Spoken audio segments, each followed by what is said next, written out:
So guys, if you've seen the videos of the last few weeks, you've known that I've done some pretty ambitious storytelling style videos. Anyway, today we're doing a little bit of Q&A. Q&A is old hat for me. I like taking questions and I don't do it enough. So let's get right into it. How useful are cheese rudiments on the kit? So, don't have a big background in marching. I did march in high school and college. Nothing as hardcore as some people. But cheese rudiments are where you do a double with the accenting hand in a flam. And a lot of times you'll hear them in a triplet context. So like 3 triplet, 4 triplet. And they sound awesome in marching and marching snares. And actually they're pretty damn useful on the drum kit too. I don't do them ambidextrously, but I very often play things like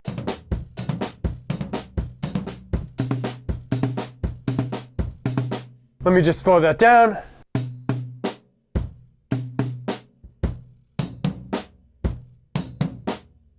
You can even go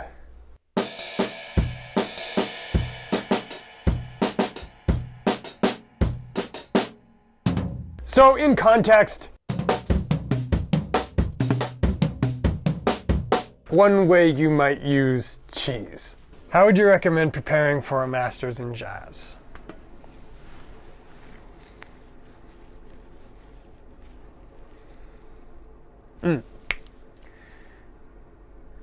No.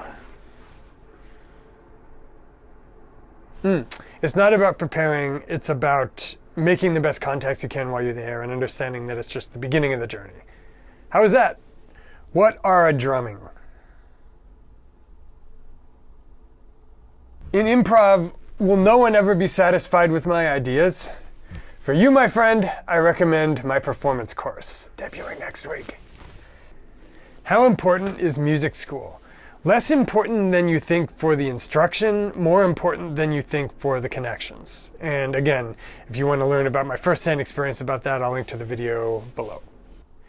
You mentioned consistency of swing in your vid on Getting Vibed and practicing to recordings. How do you resist the temptation to follow the recording? By practicing with the metronome on weird parts of the beat and by actually trying to lock up with the ride cymbal on the recording. How do I transfer fills and techniques that have been mastered on the pad to real music? Do I do the rant or do I just tell you you don't?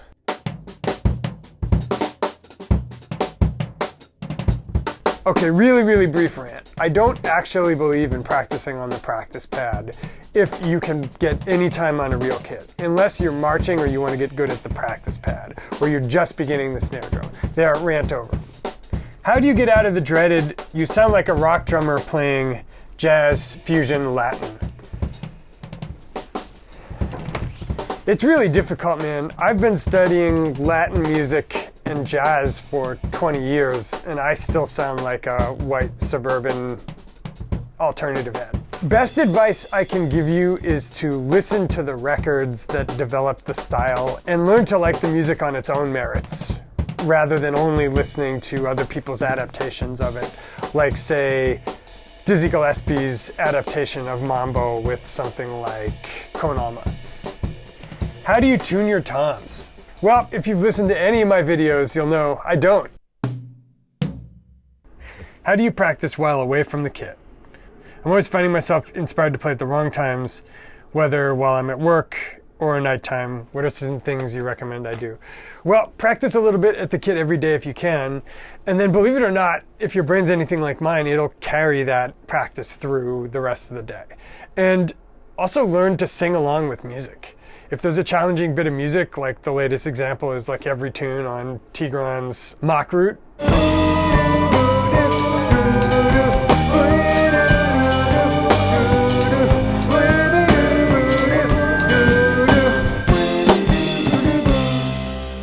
Just learn to sing along with it. That's practice. How to set a goal in drumming. This isn't my practice course, so I'm plagiarizing myself a little bit, but think about something that you burn with enough passion about to work on for 3 to 4 weeks. Something that makes you mad that you don't know. Set that as your primary goal. When I'm not going to give away too much more. Check out my practice course. Favorite snare drum and type of drumsticks. So for fusion or rock, the Vic Firth 5B or 5BN. For jazz, the Vader New Orleans Jazz. And I know I just torpedoed any chance of a stick sponsorship. Is there an overlap between Muller and Pushpull, or is it just one or the other? There's a big overlap, my friend. The idea of Muller is to get multiple movements out of one big arm movement. So it would be like... But if you take Muller and try to even out the sound and get rid of the accents, you end up using your fingers. And what's that really doing? That's Gordy Knudsen push-pull. So Muller, adapted Muller, push-pull. They're all on a continuum. It's not one thing or the other. How do I learn to stop treating drums like a contest? Realize that the joke's on you. As a band leader, how many of your decisions are made from commercial interests versus personal? It's 100% personal when it comes to the music. Maybe I'll do a video that gets into the business. If you saw my last video, it's all about having money coming in so I don't need to be commercially motivated when it comes to creative things. A lot of people who are not from NYC or LA have no idea what a lockout is. It might be of benefit to explain it and how they work, since I didn't know about it until a month before I moved to NYC. Well, my friend, you're in luck. I'm going to demonstrate for you once and for all, definitively, the lockout. 3, 4. And I got nothing. I actually have no idea what a lockout is. What are the essential jazz concepts that someone who plays heavier styles would benefit most from learning? Essentially, what can I learn from you that will help me write more creatively in a post-hardcore band? So you want to use jazz to write in your post-hardcore band? So people say jazz is played top-down and rock is played bottom-up. I think that's actually false. I think jazz is ride cymbal-led, whereas rock is backbeat-led. And if you want to go any deeper with that, I really recommend check out my Max Roach lesson or my Nesheet lesson, because it's going to take way too much time to go into it now. Where can I find charts for more difficult songs? Also, where can I find more difficult songs? Well, I'm linking you below to my lesson on difficult songs and my really famous lesson on difficult songs. If you find a tune that's difficult that you want to play, a lot of these are just commercially available if you Google the title of the song. If not, you can go to the composer's website, and a lot of times they'll have it for sale there. If they don't, you can usually contact that person directly, and often they'll sell it to you. All right.